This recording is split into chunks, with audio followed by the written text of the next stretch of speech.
Opening up that first 6 a.m. turn, we're at the end of it. Some of the Continental forces are starting to arrive. But we see Simcoe attacking, he's got a 1-strength unit under there, attacking a New Jersey brigade. And there's a reason for that. He actually succeeded in taking the hacks.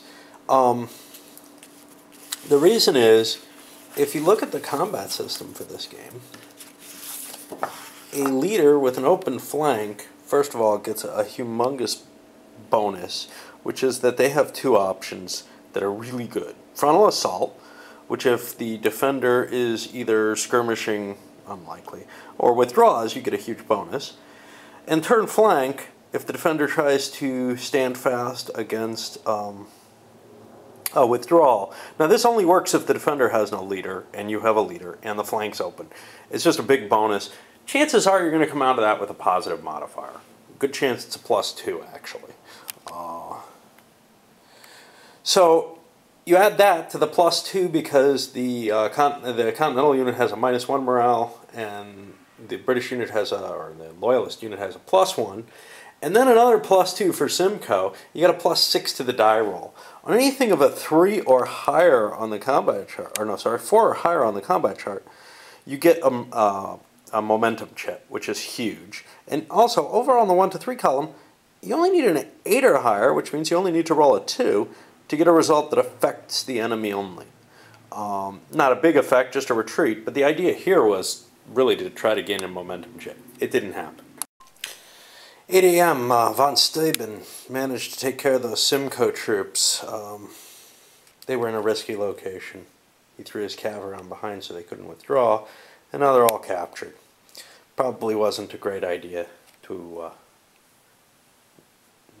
make that attack that I made. But top of the 10 a.m. turn, and already the Continentals are having trouble. So they got one of the worst possible rolls, which is Maxwell, Jackson, and Wayne's detachments were all hit with possible countermarches. Ooh, I forgot to roll on some of those. I had to make some morale checks on them. But what did happen was Maxwell's forces left the board and they're gone, which affected the morale of the Continentals. But also some of Wayne's units and Lafayette's back there trying to get them back in the battle.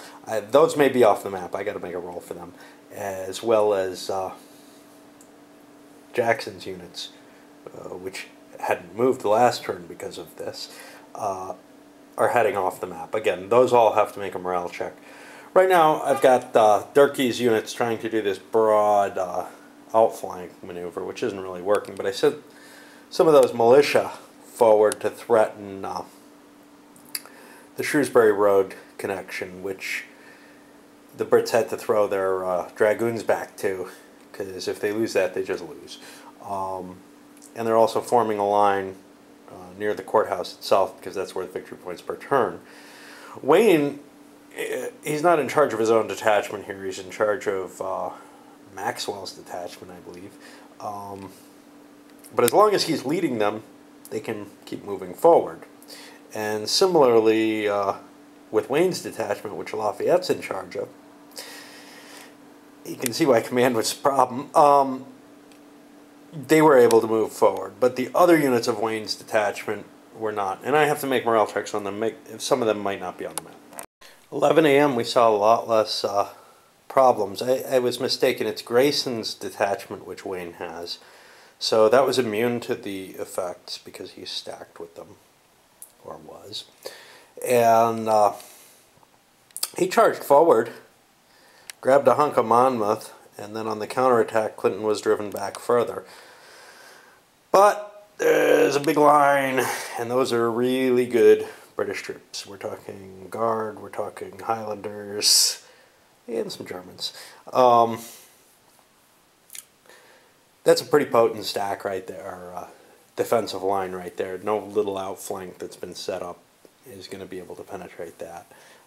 The only real question is, can the Colonials do anything and maybe get some points off of the Monmouth Courthouse victory point hex before they have to fall back. because they really do not have enough to face this. You can kind of understand why there was a retreat. Lee was in his right mind pulling back. It's noon and Lee is still too far forward for Washington to relieve him of command. We've got Wayne's troops trying to defend a location near the courthouse itself, and kind of sparse delaying forces to prevent any large outflank from occurring easily. The British attacked and were unable to move those forces of Wayne's from the courthouse area. They actually lost both battles, even though they outnumbered the defenders. Beginning of the 1 p.m. turn, and Lee's wonderful command ability has taken effect again. We got one of the big rolls, and in this case, there were still some the Jackson units and Maxwell Wayne units are still on the board to some extent. This guy ran. Got a few more that were running. I don't remember where. But basically the decision was, look, we got to pull back. So we pulled out of the Monmouth area up to where these woods are. The woods aren't a terrible defense in this game, as shown by the fact that you can march through them in Saratoga. But they do help slow the opponent down. So while that's not a strong line and they can easily be outflanked in it, they will probably move backwards towards the morass here. Bringing Washington up and Lee near him in order to relieve Lee of command. Biggest worry the Americans have is probably the outflanking maneuvers. There's so many British troops on the board right now.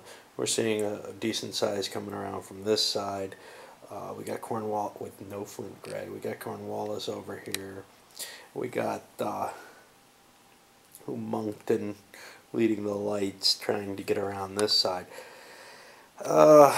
There's just not enough Continental stuff on the line yet. There's more coming. There's no question that this will end up being a slugfest, but right now they just can't stand and fight, so they're going to have to give up some ground. The key for them is not to give up as far as the Parsonage Farm. That's where they made their real stand, but I don't want to get that far. The hedgerow definitely provides a benefit defensively, as do streams and the like. So I want to make my way back that way. If I need to, I'll use the hedgerow, but I don't want to force myself that far. And I was in the same position in the other Monmouth. You just don't want to risk it by taking that strong defensive position, falling all the way back to it. All right.